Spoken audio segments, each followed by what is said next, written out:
From the very beginning, Jay never imagined he would someday stand on the America's Got Talent stage. He grew up in a small town in the Philippines, where music wasn't a luxury. Music was an escape. His family didn't have much, and they lived in a humble home where every day was about working, helping, and surviving. Yet even on the toughest days, Jay would hum melodies that echoed through their tiny living space. His favorite was always Elvis. There was something in Elvis' voice, something in the way he sang, that made Jay feel understood. At night, long after the town had quieted down, he would sit outside under the warm Filipino sky and imitate Elvis' voice, imagining himself on a stage. He never truly believed he would reach. Growing up, he didn't have a microphone, a real speaker, or the instruments professional singers used. He practiced using whatever he could find: a broomstick as a mic stand, a tin can as a fake microphone, and the echoes of their small house as the backdrop. His mother would laugh lovingly, and his father would shake his head saying, "Anik, you sound like Elvis' cousin," which became a family joke.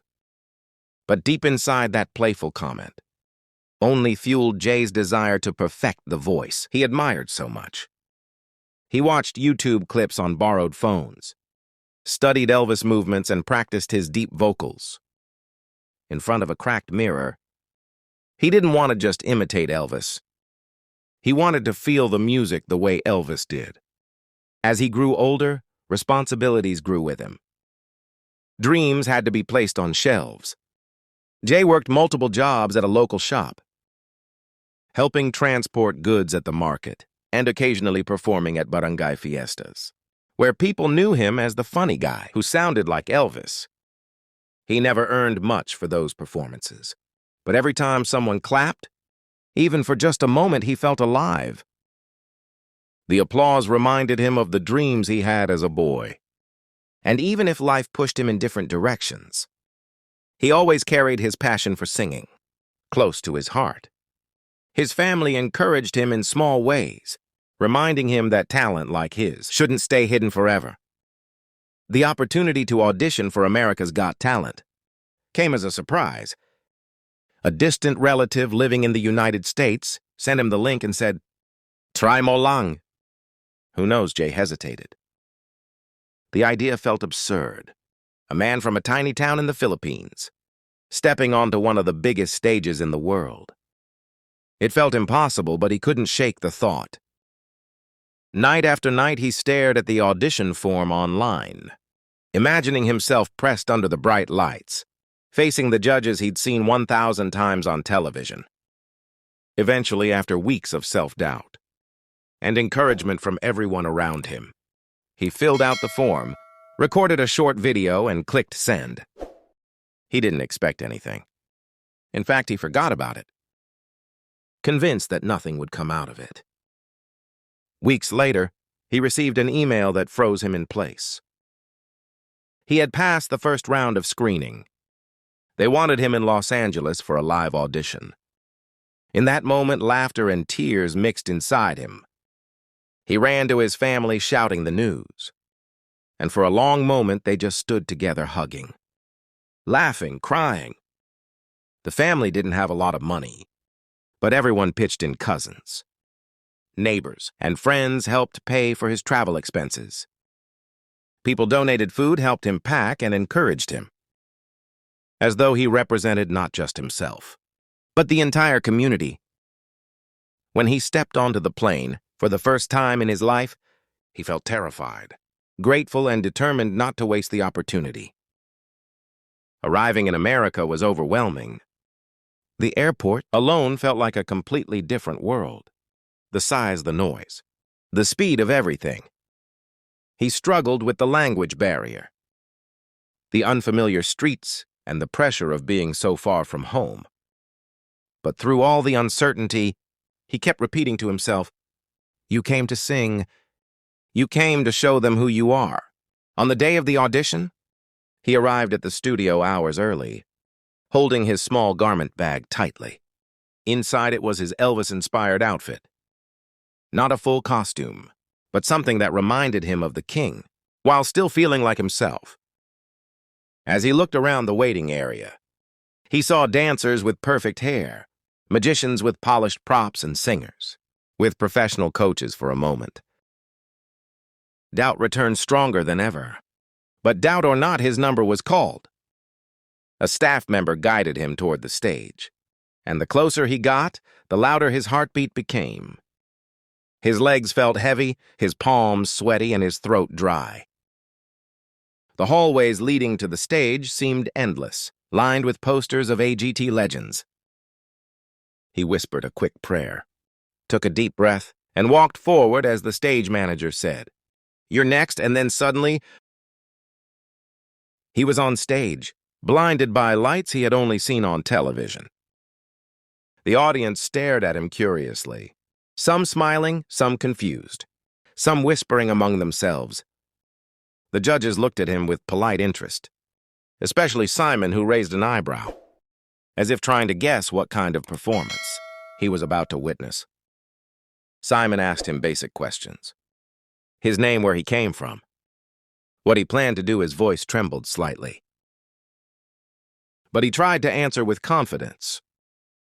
When he said he would perform an Elvis song, a ripple of laughter moved through the audience. Some clapped playfully, others grinned, and even the judges exchanged amused glances. Filipino Elvis, none of them took him seriously. They expected a comedic act at best, or a sloppy impersonation at worst. Simon leaned back, arms crossed, wearing the kind of smirk that suggested he wasn't expecting much. Jay felt the sting of their doubt, but he had felt that way his whole life. He knew this moment wasn't about proving them wrong. It was about proving to himself that he belonged on that stage. The music started. The first few notes of an Elvis classic filled the room, and Jay closed his eyes for half a second, grounding himself in the song he had practiced for countless years. When he opened his eyes again, he stepped fully into the moment. The first line left his lips with a deep, rich tone that resonated across the room. The laughter that had echoed just moments before vanished instantly. Heads lifted, eyes widened. Simon leaned forward, no longer smirking, but genuinely surprised. The transformation happened within seconds, a shift so dramatic that the audience forgot they had doubted him at all. His voice carried the warmth, the soul, the power of Elvis. Yet it wasn't just an imitation. It was him, Jay, pouring emotion into every syllable. He moved with natural rhythm, not copying Elvis, but channeling the spirit of performance. The audience slowly began cheering, clapping to the beat, and some even stood up mid-performance. The judges exchanged looks of disbelief. Heidi held a hand over her heart. Sophia whispered something to Howie, both of them smiling wide. And Simon, for the first time in the audition, looked genuinely impressed. Jay hit the high notes with control and slid through the low notes with confidence.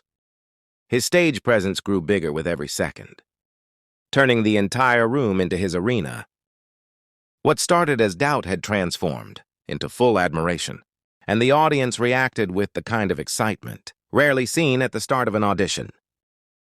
Halfway through the song, Jay shifted gears, adding his own twist to the melody. He didn't just perform the song. He owned it. The crowd's energy exploded, and people rose from their seats to cheer. Someone shouted, "Go Philippines!" while others waved their arms enthusiastically. The judges couldn't stop smiling. When the final note echoed through the theater, Jay held it with flawless control before releasing it softly, and then a beat of silence followed. Just one moment of perfect stillness, and then the crowd erupted. The audience rose to their feet in a thunderous, standing ovation. It felt like the entire room had been waiting for that final moment to unleash everything they felt. Jay stood frozen, overwhelmed. He tried to smile, but tears welled in his eyes. The applause seemed endless, filling him with a sense of validation he had never felt before. Simon was the first judge to speak, and his tone surprised everyone. There was no sarcasm, no hesitation, only respect. He said he had not expected that voice, that charisma, or that level of talent. He admitted he was ready to laugh, but instead found himself amazed. The other judges echoed similar sentiments. Heidi praised his tone and stage presence. Sophia called him unforgettable. How he said he had turned the entire room upside down. Each word felt like a victory. To Jay, it wasn't just that they liked him, they believed in him. And then came the moment nobody expected. After the judges finished giving their glowing comments, the audience began chanting for something. It started softly, then grew louder. Golden buzzer, golden buzzer. The chant filled the room. Shaking the stage, Jay stood there with trembling hands, unable to process what was happening. Simon looked around, listening to the crowd. His expression softened, and he leaned into the microphone. He told Jay that every once in a while, someone walks onto the stage and reminds them why the show exists. Someone who embodies pure talent, heart, and authenticity. Then he paused and reached for the golden buzzer. The theater exploded in golden confetti. As the button lit up, Jay collapsed to his knees, overwhelmed by emotion. Tears streamed down his face as his dream, a dream that began with a borrowed phone and a broomstick microphone, became reality. Stagehands rushed forward to help him. The judges stood to applaud him, and the audience roared louder than before. For Jay, this wasn't just success. It was a lifetime of doubt fading away. It was every late-night practice session, every local fiesta performance, every sacrifice made by his family, and every small spark of hope finally igniting into a blazing fire of accomplishment. Backstage, still shaking from the moment, he called his family. They answered immediately, crowding around the phone screen. When they saw the confetti stuck to his clothes, they screamed, laughed, and cried all at once. His mother kept repeating Enrique. "We're so proud of you," his father, not usually emotional, wiped his eyes off camera. Relatives gathered from different parts of the neighborhood, celebrating as if the entire barangay had won. In that moment, Jay realized his dream had reached far beyond himself. He carried his community with him, and they were celebrating beside him, even from thousands of miles away. The clip of his audition went viral within hours. People from all over the world shared his performance online, calling him Filipino Elvis, the surprise of the season, and the voice nobody saw coming. Comments poured in from Filipinos across the globe, from Elvis fans, from AGT viewers, and from people who simply loved seeing an underdog rise to the top. Jay's follower count skyrocketed. News outlets reached out for interviews and reaction. Channels labeled his performance as one of the best auditions of the year. Through it all, Jay remained humble, always reminding everyone that he was just grateful for that chance. But more than the fame, something deeper changed within him. For the first time, he felt seen. He felt worthy. He felt that the boy who practiced under a Filipino sky, dreaming of stages he had never seen, had finally found his place in the world. And his journey was only beginning.